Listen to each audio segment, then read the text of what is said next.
फौज में एहतसाब का अमल किस हद तक तेज हो रहा है? मजीद कितनी गिरफ्तारियां मुतवक्के हैं? गिरफ्तार साबिक ब्रिगेडियर्स जनरल रिटायर्ड फैज के लिए क्या कुछ करते रहे हैं?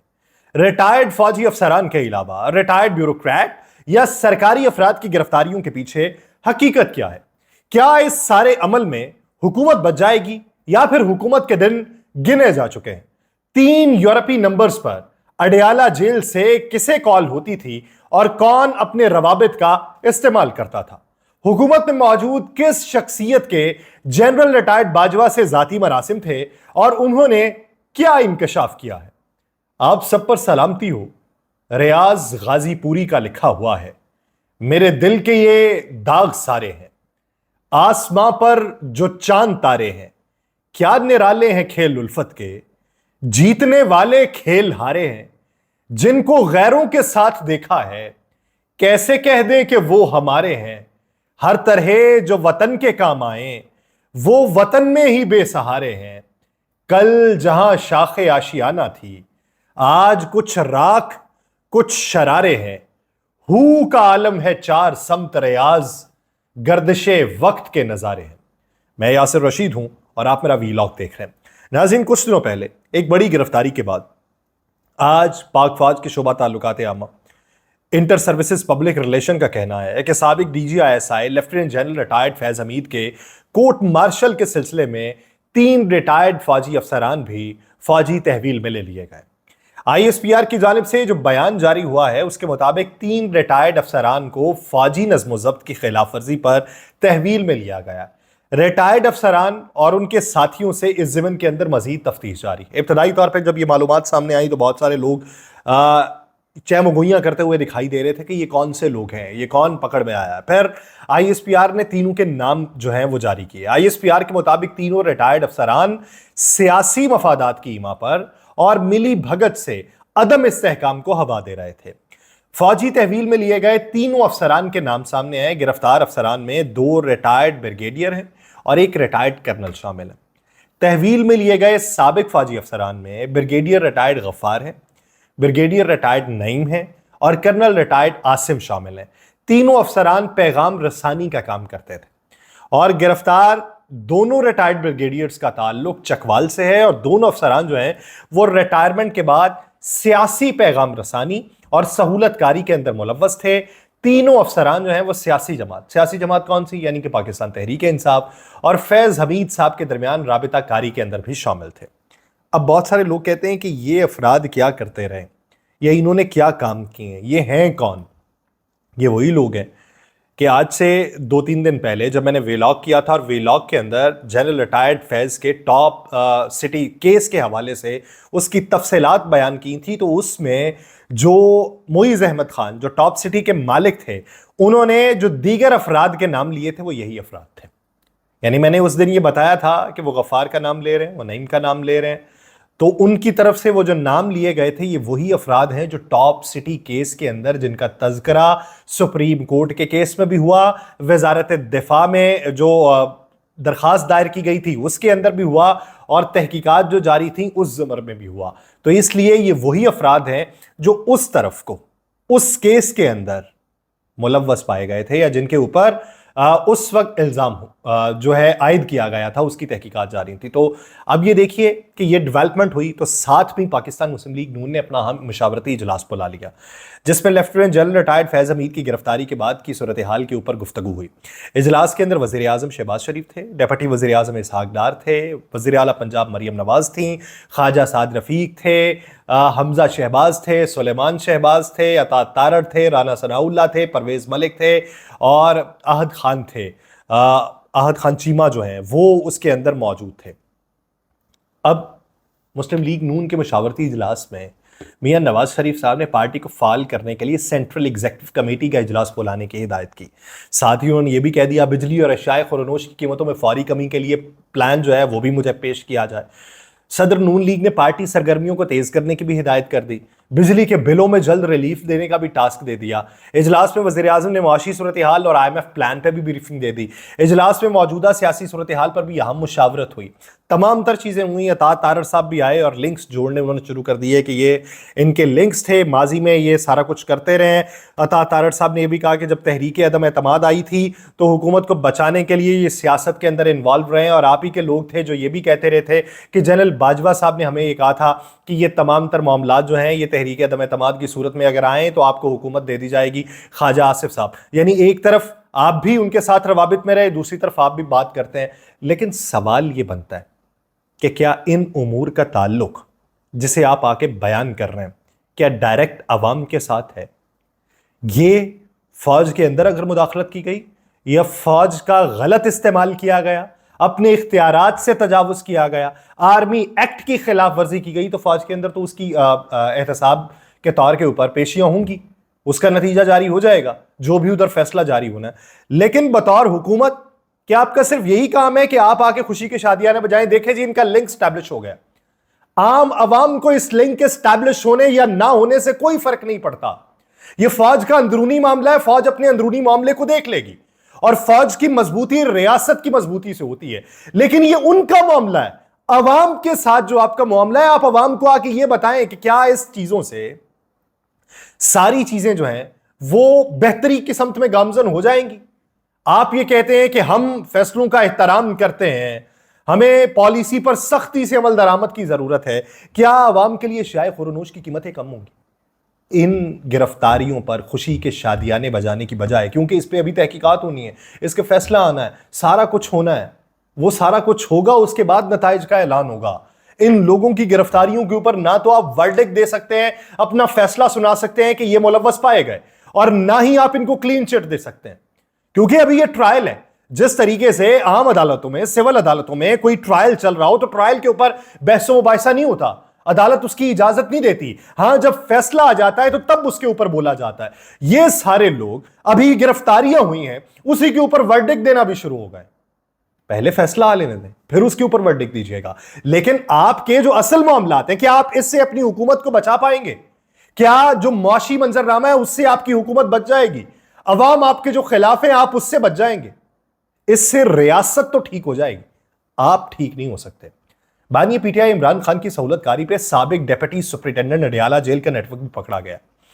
जेल में इमरान खान की मुबैना सहूलतकारी के शुबे में अडियाला जेल के मजीद 2 अफसरान से पूछगछ भी शुरू कर दी गई है। अफसरान में अडियाला जेल के साबिक सुपरिटेंडेंट जो है जफर हैं और असिस्टेंट नाजिम हैं, वो उसके अंदर शामिल हैं। दोनों अफसरान जो थे वो साबिक डेप्यूटी सुपरिटेंडेंट अडियाला जेल अकरम के करीब रिहाइश पजीर थे, और डेप्यूटी सुपरिटेंडेंट साबिक अडियाला जेल मोहम्मद अकरम से हासिल मालूमात पे मजीद 6 मुलाजमीन से पूछगछ की जाएगी, जिसमें मोहम्मद अकरम के 2 अर्दली, 3 वार्डर हैं और बेड वार्डर है, उससे पूछगछ की जाएगी। तमाम मुलाजमीन जो हैं वो मोहम्मद अकरम के करीबी तस्वुर किए जाते थे, और यह भी बताया जाता है कि 3 यूरोपीय ममालिक के नंबर्स पर व्हाट्सएप के इस्तेमाल के भी शवाहिद मिले। मोहम्मद अकरम जो है वो पाकिस्तान तहरीक इंसाफ के रहनुमा जुल्फे बुखारी और एक साबिक सूबाई वजीर के भी करीब समझे जाते हैं, और मोहम्मद अकरम पर बानी पाकिस्तान तहरीक इंसाफ के लिए पैगाम रसानी और सहूलतकारी का भी इल्जाम है। Deputy superintendent Adiala jail Mohammad Akram कोई 1, 2, 3, 4, 5 बरस नहीं रहे अडियाला जेल के अंदर, वो मजमूई तौर पे 15 साल से जायद अरसे से अडियाला जेल में तैनात रहे हैं। और बानी पाकिस्तान तहरीक इंसाफ को कहा जाता है कि खिलाफ ज़ाब्ता सहूलियात पे जेल इंतज़ामिया की मीटिंग जो है वो आज हुई है कि किस तरीके से खिलाफ ज़ाब्ता उनको सहूलियात मुहैया की गई। जो यूरोपीय ममालिक के नंबर्स की बात हो रही है वो उसका लिंक स्टैब्लिश ये किया जा रहा है कि बैनुल अक़वामी सतह के ऊपर पाकिस्तान तहरीक इंसाफ ने यहां की प्लानिंग को देखते हुए वहां पर जो मुरासले जारी करवाए, पब्लिश करवाया, वहां पर लॉबिंग की, अमेरिकन कांग्रेस के ऊपर प्रेशर डलवाया, और साथ में यूरोपीय यूनियन तक जो पैगाम रसानी होती रही है और जो सारे पैगामात पहुंचते रहे हैं वो किसी शख्स के तवस्सुत से नहीं पहुंचते रहे, वो उसी व्हाट्सएप के राबिते के जरिए पहुंचते रहे। अडियाला जेल के अफसरान की जानिब से बानी पाकिस्तान तहरीक इंसाफ इमरान खान की मुबैना सहूलतकारी के मामले पर उनके सेल की सिक्योरिटी पर तैनात एहलकारों की कड़ी निगरानी का फैसला किया गया। जेल जराये के मुताबिक सिक्योरिटी इदारों के एहलकार भी सेल के अतराफ तैनात रहेंगे और सेल के अतराफ जेल अमले को हफ्तावार तब्दील किया जाएगा। अडयाला जेल में समाअत के दौरान जेल अमले को सहाफियों, वकला और पार्टी रहनुमाओं से दूर रहने की हिदायत की गई है। जेल के अंदर रिहाइश पजीर एहलकारों की भी मुकम्मल तलाशी ली जाएगी।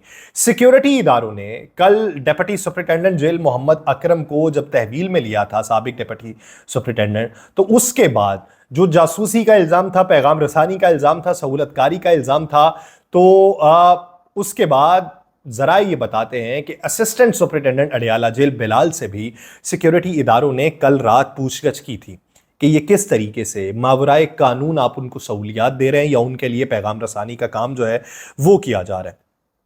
लेकिन जनरल रिटायर्ड फैज साहब को लेके बात ये होती है कि बाकायदा तौर पे उन्हें कई बार जो है वो खबरदार किया गया था कि आप पैगाम रसानी या एक दूसरे के लिए सियासी पार्टी को तकवीयत पहुंचाने के लिए जो रवाबित हैं उनको मुनक़ता कर दें, लेकिन उनकी जानिब से मुनक़ता नहीं किए गए थे। अब यही सवाल पूछा गया साबिक वज़ीर आज़म से कि क्या आपके उनके साथ रवाबित थे या नहीं थे, और ये पूछा सहाफ़ियों ने।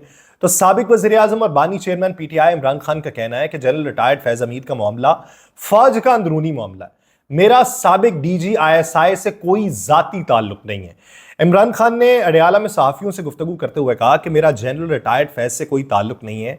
अगर फौज जो है वो जनरल रिटायर्ड फैज़ का एहतसाब करना चाहती है तो करे, मेरा उनसे कोई लेना देना नहीं है, ये फौज का अंदरूनी मामला है।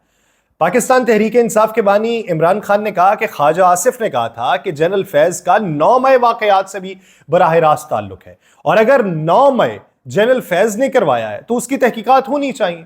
अच्छा है कि फौज इंटरनल एहतसाब कर रही है, अगर ये एहतसाब कर रहे हैं तो फिर सबका कुली तौर पर कर ले। सारा मामला मेरी गिरफ्तारी से शुरू हुआ था, उसकी भी तफ्तीश कर ली जाए।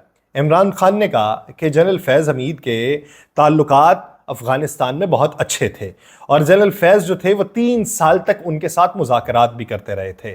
फैज हमीद को मैं नहीं हटाना चाहता था, वो तालिबान और अफगान हुकूमत के साथ इंगेज थे, और जनरल फैज जो है वो ज़ल्मे खलीलजाद और अफगानिस्तान से लोगों को मेरे पास लेके आए थे।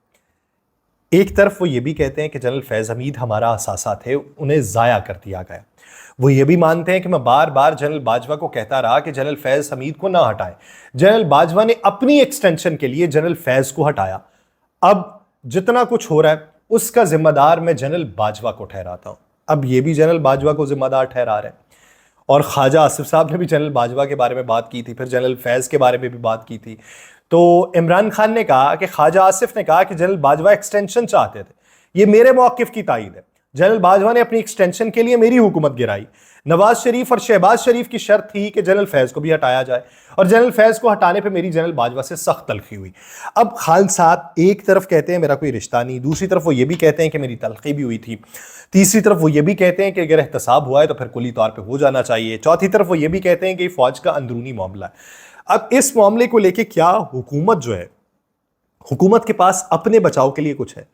हुकूमत के पास ये नैरेटिव बनाने को तो बहुत कुछ है कि पाकिस्तान तहरीक इंसाफ पे बैन किस तरीके से लगाया जा सकता है।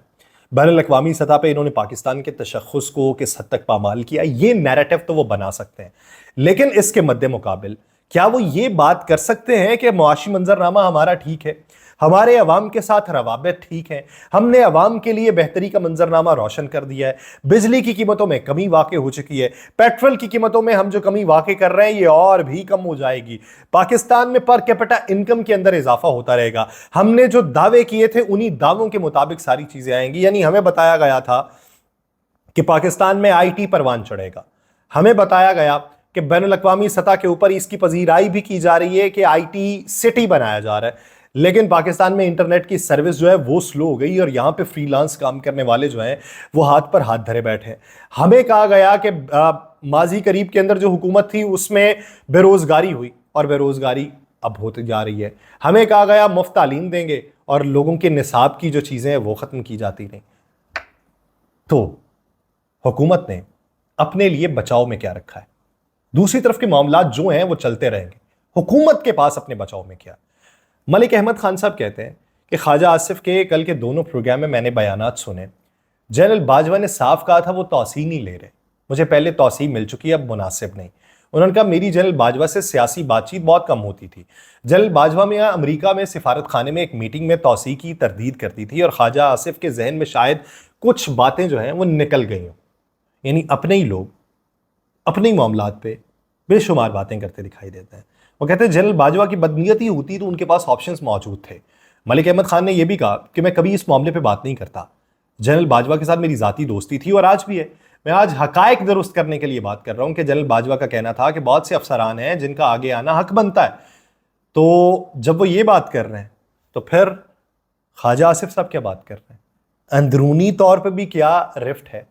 पहले बैरूनी तौर पे मंजरनामा बनाने की बजाय अंदरूनी तौर पे अपनी रिफ्ट को ख़त्म कर लें तो हो सकता है आपका जो नैरेटिव है वो ज़्यादा मजबूत हो जाए। सियासी नैरेटिव बसूरत दीगर दूसरे जो मामलात चल रहे हैं वो तब तक उस पर कोई बात नहीं की जा सकती, जैसे सिविल अदालतों में हम बात नहीं करते जब तक उसका फैसला नहीं आ जाता और फैसला वाया ISPR नहीं आता। वैसे ज़राए तो बहुत से बताते हैं, लेकिन उधर से जो बात आएगी वो देखेंगे कि क्या आती है। उससे पहले सियासत चमकानी है तो चमकाते रहें, लेकिन मईशत को साथ में चमका लें। मुझे दीजिए इजाज़त। अल्लाह निगहबान।